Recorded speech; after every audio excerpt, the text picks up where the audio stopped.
Oke guys, balik lagi di channel Sandal Putus. Kali ini kita akan membahas spoiler BTTH 102. Kalian bisa nonton episode sebelumnya di video saya. Langsung aja kita let's go. Kegembiraan di hati Soyan semakin memuncak saat melihat dua dosong lain menganggukkan tangannya di hadapan Pengsian. Karena memang pemimpin pavilion bintang jatuh itu memiliki reputasi yang lebih besar daripada ketiga dosong lain. Sementara Huan Jun Sunsi yang sepertinya memiliki sedikit konflik dengan Peng Junzi hanya menoleh sebentar kepada sang pemimpin pavilion jatuh. Momen ramatama antara empat elit tingkat tinggi di Benodoki itu diakhiri dengan Len Junzi maju beberapa langkah dan membuka pertemuan dengan beberapa kata sambutan. Intinya Len Junzi mengungkapkan terima kasih kepada semua orang yang telah datang, juga mengingatkan dengan nada mendominasi agar semua orang yang ada di stadion mematuhi aturan, termasuk salah satunya tidak mengganggu perjalanan kompetisi apapun yang terjadi. Gelombang angin kencang menggema di atas stadion ketika Len Junzi selesai berbicara, memunculkan banyak sosok pemuda yang bergegas melintas ke arena, tidak terkecuali empat jenius dari masing-masing pavilion besar. Ketika bangau tujuh warna terbang di atas arena, diikuti dengan kemunculan sosok nona muda dengan pavilion petir angin yang turun seperti Dewi jatuh. Seluruh tatapan orang di stadion langsung tertuju kepadanya, termasuk tiga pemimpin pavilion yang tampak terkejut melihat aura yang dipancarkan oleh Penjinger. Bahkan Pen Junzi dengan tawa kecil meledek Len Junzi yang tampak jelas ingin mengunci kemenangan di pertemuan besar tahun ini, sampai-sampai membantu Penjinger menyembunyikan kekuatan aslinya. Len Junzi hanya ikut tertawa kecil sambil balik memuji kemampuan Mujing Luan yang harusnya juga bisa berkembang ke tahap luar biasa, meskipun untuk waktu ini masih memiliki sedikit jarak dengan Penjinger.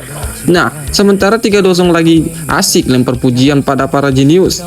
Huan Jun Sunsi tampak lebih diam hanya karena selama bertahun-tahun pavilion musim semi kuning selalu menempati peringkat terakhir di antara empat pavilion dalam pertemuan besar.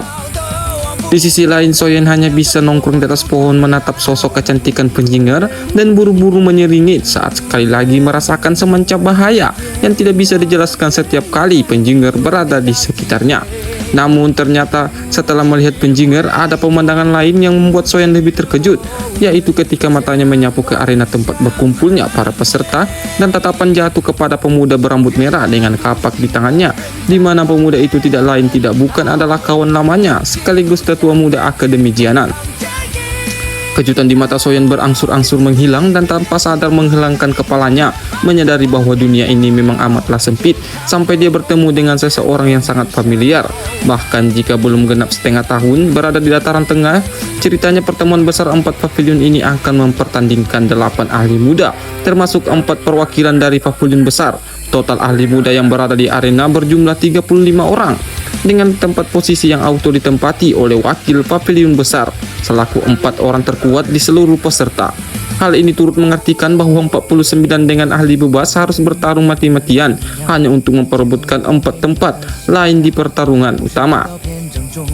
Pertarungan pertama ini akan diselenggarakan beramai-ramai, di mana 53 orang akan langsung tawuran satu sama lain untuk memperebutkan apapun tempat dalam babak perempat final. Karena itulah suasana tegang di arena langsung runtuh ketika lebih dari 50 ahli Donghuang menyebar ke setiap sudut stadion, menyebabkan kulit seseorang mati rasa dan galeri tontonan yang ada di sekitarnya meledak seperti menjadi sorak-sorak yang menggugah jiwa. Pada saat ini arena telah menjadi kacau balau saat suara jelas dari benturan doki serta pedang yang saling beradu menjadi lantunan lagu di telinga. Semua orang hanya dalam sekejap lebih dari solusin ahli muda dikirim keluar dari arena tempur, menandakan bahwa mereka tidak lagi memiliki kesempatan untuk melanjutkan kompetisi di pertemuan besar 4 pavilion. Melihat metode barbar yang digunakan 4 pavilion untuk mengeliminasi tahap awal memang membuat Soyan cukup terkejut. Namun dia lebih terkejut lagi ketika melihat Linian yang masih bertahan di tengah tawuran, meskipun kekuatan si kapak gila itu sebenarnya hanya bisa dianggap menengah di antara seluruh peserta.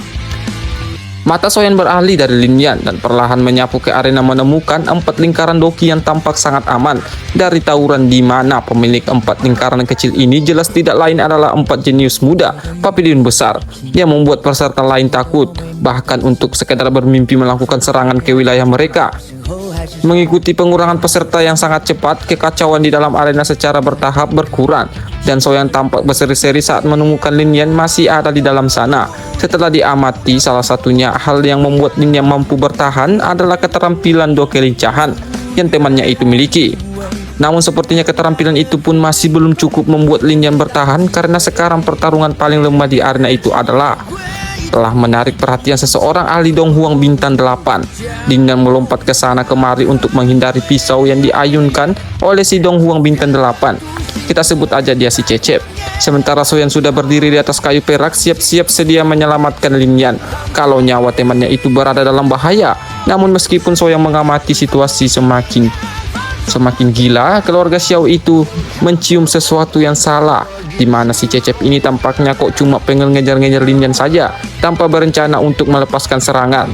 Ketika itulah Soyan merenggut saat menyadari bahwa si Cecep memang tidak berniat melawan Lin Yan, melainkan memaksa pemuda berambut merah itu masuk ke dalam jangkauan wilayah Wangsheng.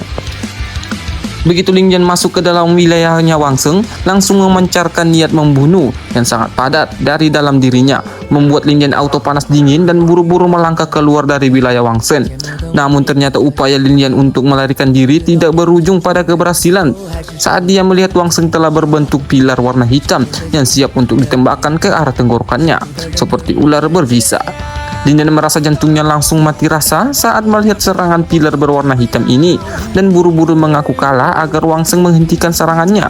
Namun tanpa diduga-duga Wangsheng justru mengkhianati pertarungan dengan tetap melepaskan serangan pada orang yang telah mengaku kalah. Karena jenis pavilion mesin semi kuning yang mampu terkenal kejam dan barbar itu tidak mampu menahan sifat hausnya, untungnya Lin Yan masih bisa menghindar dengan cepat, menghindari titik vital, meskipun pilar itu masih menghancurkan bahu kirinya. Adegan di medan pertempuran telah menimbulkan gelombang kutukan di luar arena, namun Wangsheng benar-benar mengabaikan kebinsingan di antara penonton dan terus menatap Lin Yan dengan tatapan membunuh. Setelah itu tubuh Wangsheng meleset seperti kilat dan muncul di depan Lin Yan. Dalam sekejap mata, mengayunkan belati di tangannya yang dengan kejap dihunuskan ke arah dada Lin Yan. Seiring dengan raungan kutukan yang terus mengaung dari bangku penonton, Lin Yan hanya bisa membelakangkan matanya tanpa daya melihat belati merah darah Wangsheng menghujam dada Lin Yan. Lin Yan mulai beristighfar banyak-banyak, berpikir apakah dia akan mati hari ini, mulai menutup matanya, pasrah menunggu kematian. Hingga tiba-tiba Lin Yan ditarik ke belakang dan mendengar sebuah suara familiar yang auto membuat matanya kembali terbuka. Yang suara itu tidak lain adalah suara Mang Oyeng yang membuat wajah Lin Yan menunjukkan kegembiraan yang sulit untuk dijelaskan. Lin Yan ingin menanyakan bagaimana Soyan bisa sampai di tempat ini, namun Soyan itu buru-buru melambaikan tangannya seolah mengingatkan bahwa arena tempur ini bukan tempat yang tepat untuk buat ngobrol. Benar apa yang dikatakan Soyan, karena setelahnya lebih dari selusin penjaga pavilion petir angin mengelilingi Soyan dengan mata dingin dan tegas, menanyakan identitas pemuda entah dari mana yang tiba-tiba mengganggu jalannya pertandingan. Soyan hanya bisa mengendengkan bahunya, mengingatkan bahwa Wangsheng juga baru saja melanggar aturan karena menyerang peserta yang telah mengaku kalah, hingga membuat para penjaga itu auto kebingungan. Bukannya apa-apa, semua orang yang ada di stadion tentu melihat perbuatan keji Wangsheng, termasuk para penjaga. Namun bagaimanapun, pemuda haus darah itu adalah anak dari si Dajjal yang haus kekuasaan, dan semua orang ini hanya bisa terbangung-bangung mendengar bagaimana Soyan tanpa tending aling-aling berani berbicara demikian di hadapan alias Huan Jun Sunsi. Wangsheng langsung tersenyum sinis ketika menyebut Lin Yan hanya sesogok sampah yang enggak ada apa-apanya kalau dijadikan bahan uji coba buat pindah alam lewat jalan tol. Mendengar itu Soyan balik tertawa, mengatakan Wangsheng tidak memiliki kualifikasi untuk menghabisi orang seenaknya, mengingat pemuda itu bisa berdiri dengan nyaman di arena karena mengandalkan reputasi pavilionnya. Wajah Wangsheng auto menggelap mendengar ejekan Soyan, namun belum sampai dia sempat mengajakin baku hantam, suara Tuan Hu Jun Sunsi mendengar di kursi VIP, menanyakan siapakah guru Soyan sampai mampu mengajari pemuda sombong seperti ini. Ketika bertanya, Wan Jun Sunsi melakukan semacam screening kepada Soyan dan menemukan jika pemuda ini sebenarnya telah melakukan penyamaran dan kekuatannya sekarang hanya nampak sebagai Dong Huang bintang 8. Seharusnya memiliki tingkat yang setidak-tidaknya berada di puncak kelas Dong Huang. Namun yang membuat pemimpin pavilion musim semi kuning itu lebih tertegun adalah perasaan panas yang menyebar di dalam tubuh Soyan.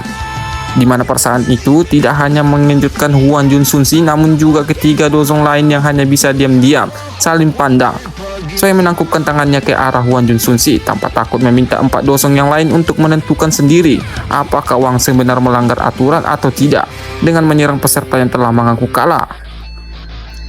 Balasan Soyan yang teramat berani ini membuat keempat dozong cukup terkejut, termasuk juga Hwang Junsunsi yang langsung berekspresi gelap saat meminta Len Zunzi menyelesaikan masalah ini secepatnya agar tidak mengganggu jalannya kompetisi. Len Zunzi auto bingung juga tiba-tiba dilempar masalah seperti ini dan meminta dua dozong lain untuk membantunya menyelesaikan masalah. Ketika itulah Hwang Junsunsi memberikan saran untuk memberi Soyan hukuman kecil karena baru melakukan satu kali pelanggaran, membuat Peng Zunzi tidak bisa menahan diri untuk tertawa dan bertanya-tanya, kenapa mbak-mbak satu ini kok ngebet banget ingin melindungi orang yang salah, udah kayak penegak hukum. Baru setelah Peng Zunzi membuka suara, Jian Zunze turut mendukung Soyan dengan mengatakan bahwa pemuda itu melanggar aturan karena melanggar dilakukan Wang Seng sebelumnya. Len Zunzi pun tidak bisa berbuat apa-apa karena serangan dari dua dozong lain membuat ekspresi Hwang Junsunsi semakin gelap dan akhirnya menawarkan Soyan baku hantam dengan Wang Seng untuk membawa Lin Jian pergi sekaligus mempersilahkan pemuda itu membuktikan apakah benar Wang Seng ada di tempat ini hanya karena reputasi pavilion musim semi kuning. Semua tatapan kini tertuju kepada Soyan yang tampak galau. Di satu sisi lain tidak ingin kembali mencolok, tapi di sisi lain dia juga tidak membiarkan pavilion musim semi kuning menginjak-injak harga dirinya dan Lin Jian. Karena itulah meskipun Lin Jian sudah berusaha melarang Soyan bersikap sembrono, Soyan akhirnya menghela napas sebelum perlahan mengambil langkah dan menatap tajam Wang Seng, melakukan aura pertempuran yang tajam hingga menyebabkan darah dari penonton mulai mendidih. Senyuman lebar muncul di wajah Hwang Junsunsi saat Soyan menerima tawarannya. Karena meskipun dia tahu kekuatan Soyan tidak bisa diremehkan, namun pemimpin pavilion musim semi kuning itu mempercayai kekuatan Wang Seng yang telah menyentuh setengah kaki di ranah dozong setelah berendam di kolonel darah gunung surga. Berhubung dua ahli muda yang mau baku hantam sudah sama-sama setuju, Len Zunzi pun tidak bisa berbuat apa-apa dan mengumumkan bahwa kompetensi akan dilanjutkan setelah pertarungan Soyan dan Wang Seng. Lin Jian dengan cemas menggosok kedua tangannya saat melihat Soyan perlahan berjalan ke arena, merasa sedikit bersalah karena telah menyeret Soyan di dalam masalah ini. Meskipun sudah berkali-kali dikejutkan dengan kekuatan Soyan, namun Wang Seng adalah ahli muda yang dikenal bahkan bisa berhadapan dengan dozong. Apalagi jenius pavilion musim semi kuning itu amatlah kejam dan seringkali melumpuhkan atau membunuh lawannya. Karena itulah kalau sampai Wang Seng menyakiti Soyan, bahkan jika harus mengorbankan nyawanya, Lin Jian pun tidak akan tinggal diam. Singkat cerita, pertarungan akhirnya dimulai dan Wang Seng langsung meraung keras saat tubuhnya bergetar dan berubah menjadi pelangi hitam yang dengan dalam dua napas telah muncul di belakang punggung Soyan. Soyan mati, tangannya bergerak seperti kilat dan menghujam tubuh Soyan sebelum penggaris hitam besar memblokir dengan mudah hingga memaksa Wang Seng mundur beberapa langkah. Wajah Soyan mengungkapkan senyuman meledek saat melihat serangan Wang Seng yang cuma gitu aja. Ekspresi demikian jelas saja membuat kemarahan Wang Seng membuncah sebelum berubah menjadi pilar hitam yang menembus langit. Kekuatan semacam ini harus jauh lebih kuat daripada ahli puncak Donghuan biasa, meskipun juga masih jauh lebih lemah daripada elit dozong asli. Dan berhubung Soyan tidak mau terjerat lama-lama oleh Wang Seng, tuan muda ketiga keluarga Xiao itu pun berniat untuk mengakhiri pertempuran secepat mungkin. Ketika Wang Seng mengaktifkan teknik tarian belati bulat, pengikis tulangnya merupakan salah satu teknik dokan dalam pavilion musim semi kuning. Soyan juga tidak menahan diri dengan menunjukkan aliran 6 penguasa miliknya. Seketika jaring penguasa padat melilit tubuhnya.